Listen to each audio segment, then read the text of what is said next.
How's it going, guys? Coffee here. Today I wanted to go over the new Torchlight season Twi Nightmare. This appears to be a new league here that the league mechanic itself is a combination of this dream and nightmare. And pretty much in every map you're going to be able to find this plant, which will give you this dream realm with a small percentage chance of giving you a nightmare realm depending on how many times you've already done these in a map or in a row.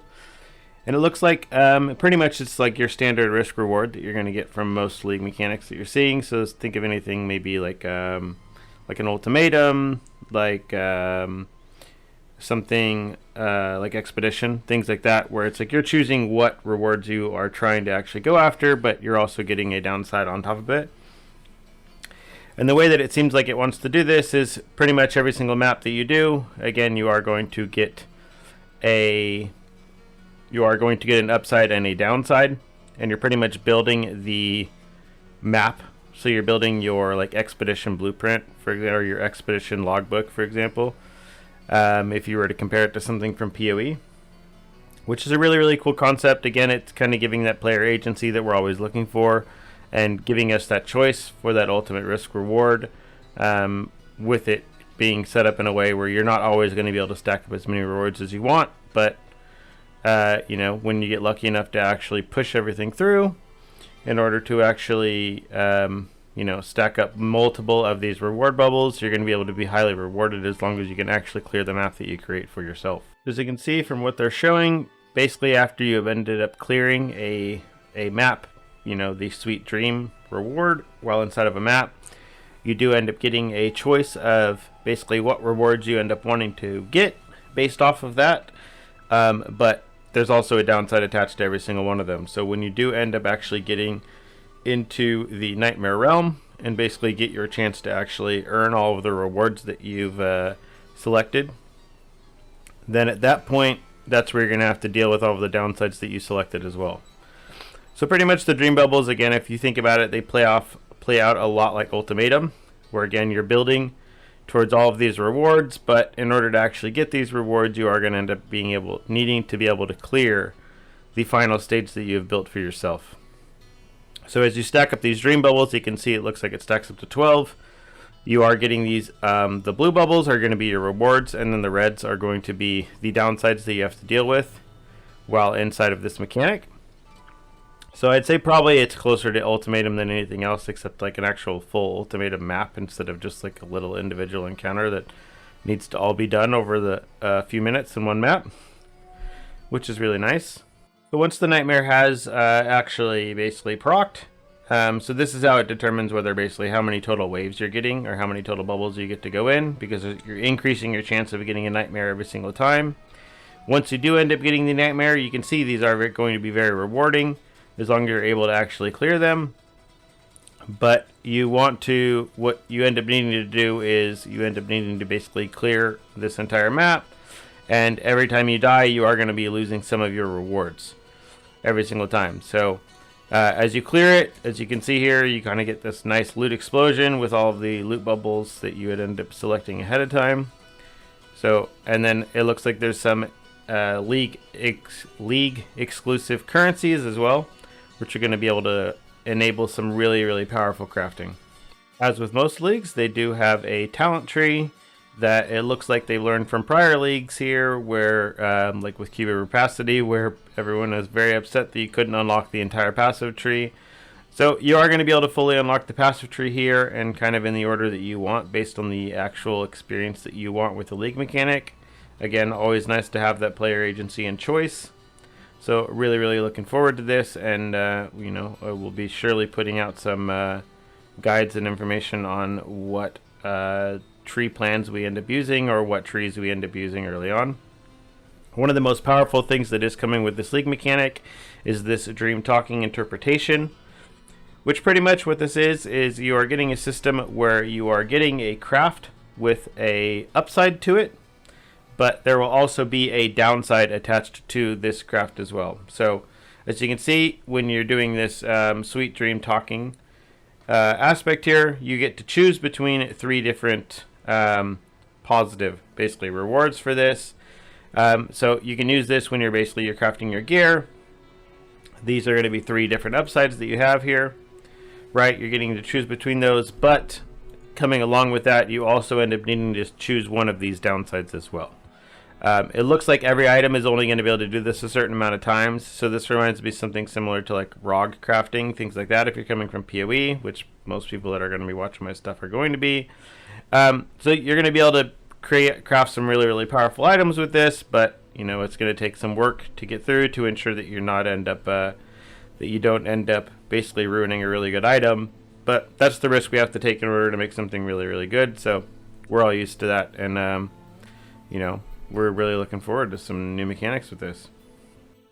Some of the most powerful things to come out of this is they have enabled the ability to get some of the modifiers from specific legendary gear.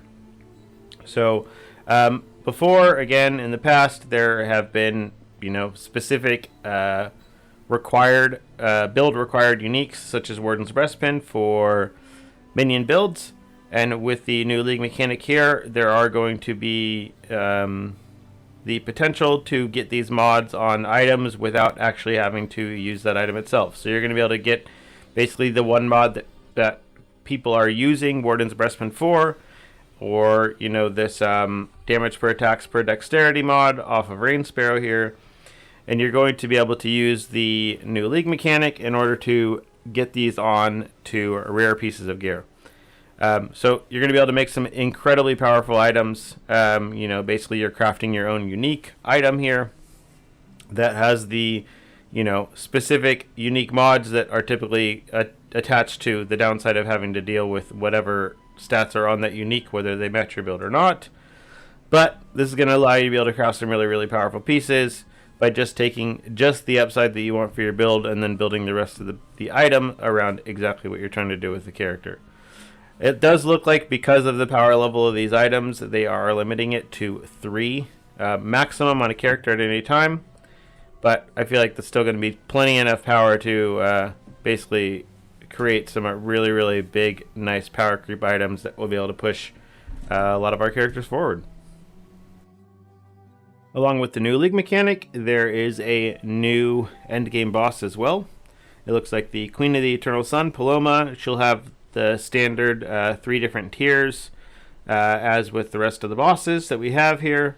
It does look like the currency in order to do the higher level dream talking, which is the one that can allow you to actually get legendary modifiers on your gear, will specifically come from this boss. So you can expect the tickets to actually fight her to be very, very valuable and be something that is highly worth farming. So really looking forward to this. For the Twi Nightmare season, the new hero that is coming is this character Rosa. She appears to be a more defensive character slightly, but her kit appears to have a lot of really nice offensive tools tied into it as well. As you can see here from their video in the preview here, she is a former holy kind of knight here who ends up basically rebuking the entire holy dominion and basically going off and doing her own thing. And yeah, so a lot of her kit really is built around based off of block. So she has a lot of life recovery on block or ES recovery on block, and she also gets a lot of damage benefits off of block. While Rosa's kit seems like it is originally built around purely a defensive setup here, it looks like they did anticipate the fact that a lot of the times you're not actually really getting hit when you're clearing maps. You're pretty much just running and you're killing monsters as quickly as possible. It looks like they have anticipated this, and they've given her some things to where the points that you're getting for actually blocking, you are also getting these same points in order to trigger these ultimate abilities the first time a monster enters your range here in your Holy Dominion, or your Holy Dominion range here. So I don't think she's going to have any issues with this, and it's probably going to be the class that I end up league starting myself, just because I always enjoy the challenge of building with something new. So you can look forward to some guides on that coming here in the future. It looks like she's going to be set up to be able to play spells or attacks. There isn't anything in her kit that specifically says you need to be using attacks or spells. It does definitely highly incentivize using a shield or having high block, but if you can get yourself on a high block setup without using a shield, you'll still be able to take advantage of that as well. Along with the new hero, they have released a set of new skills as well. The first one here is Starstalker, which this creates a projectile that flies forward with an area around it. As you can see, this golden area.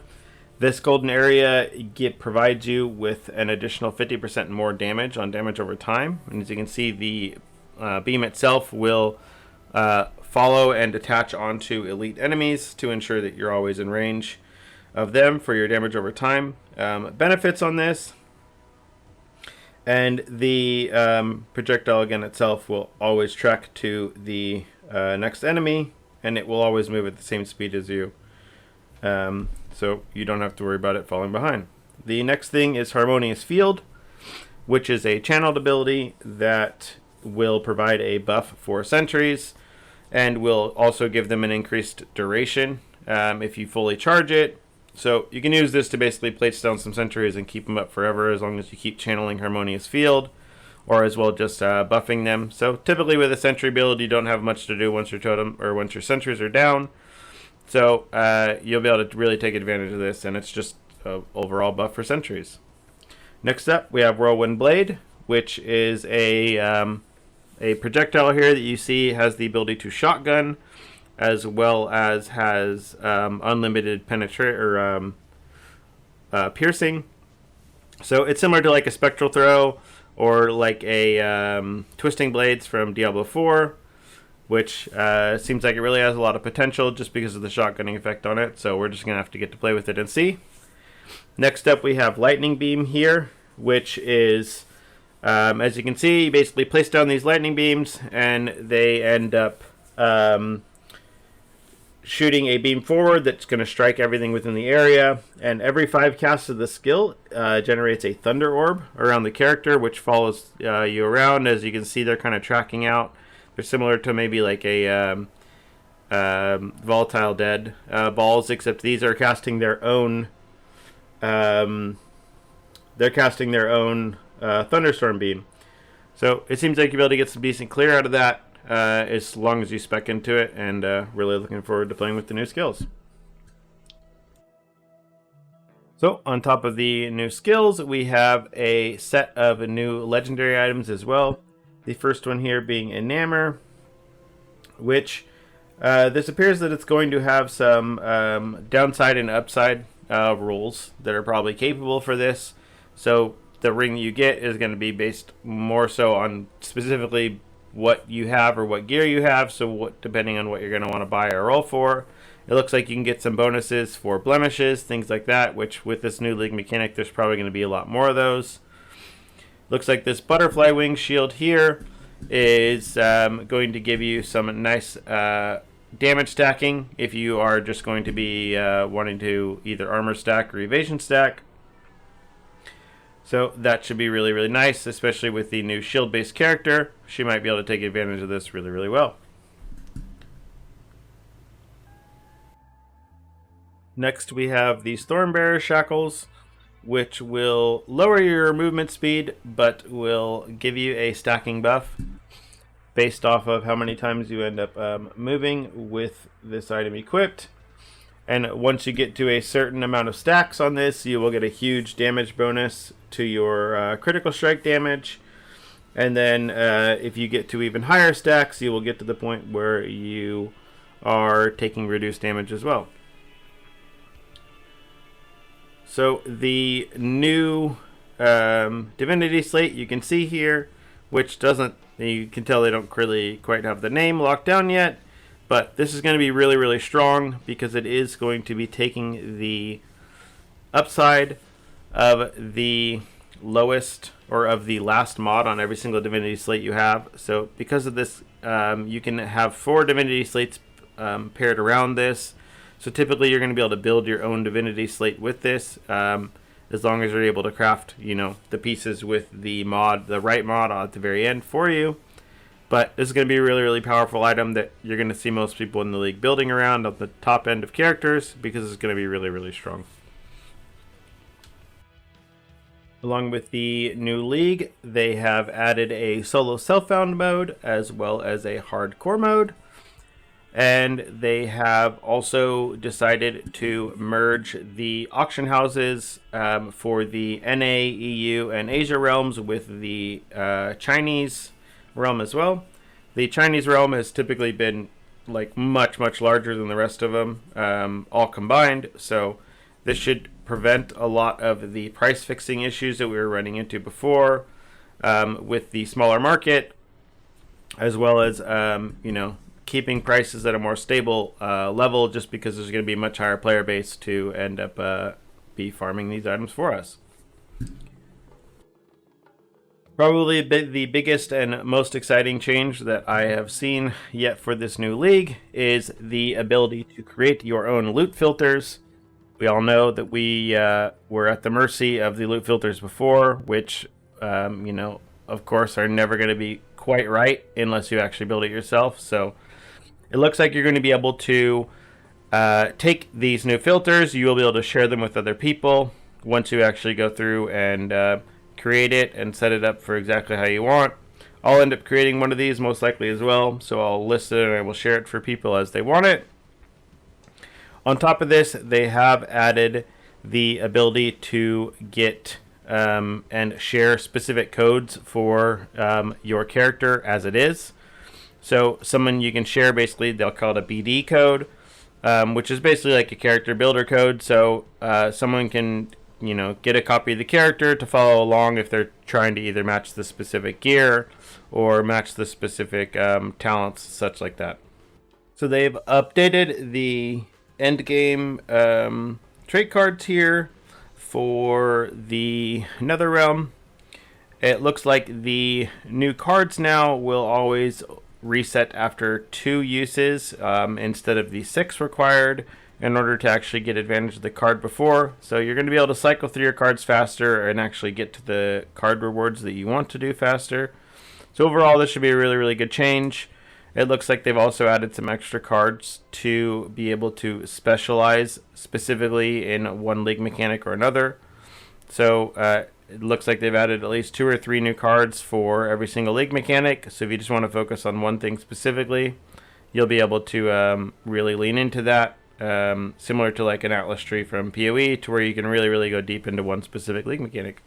So as I was talking about before, with the progress stages on every single trait or on every single card here, before the progress would be either anywhere between 2 to 6 that was required in order to actually get advantage of this card, or be able to actually get the effect of the actual card that you're seeing on your map.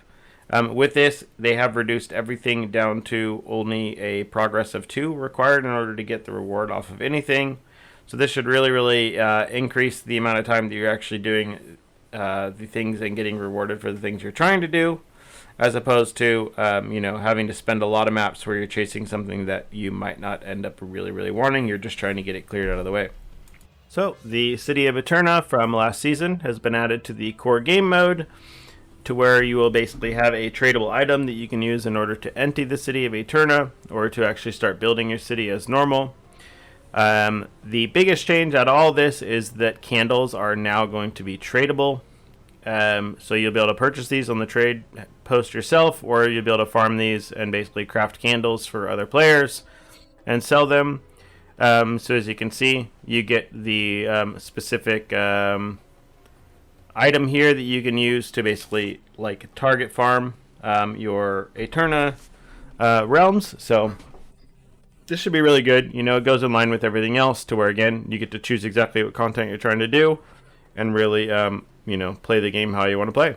So really, really looking forward to this, because I really had a blast with City of Eterna, and if I could just purchase my way to end up doing more of it, then I will be more than happy to do so. So along with this, they've made some adjustments as usual. we have Frostbite and Gemma. Looks like they've been significantly changed, and Spacetime Yuga has been updated as well. We're going to need to see the patch notes to get some more concrete numbers on exactly what's changed and what's gotten better or worse, and we'll go over that in the patch notes video. But yeah, other than that, if you have any questions about what you see in the preview, leave them in the comments down below, and I'll be more than happy to answer. And other than that, I will see you in the patch video next, and then I'll have a League Starter video coming out after that for my planned League Starter, as well as some additional recommended League Starters for newer players. See you in the next one.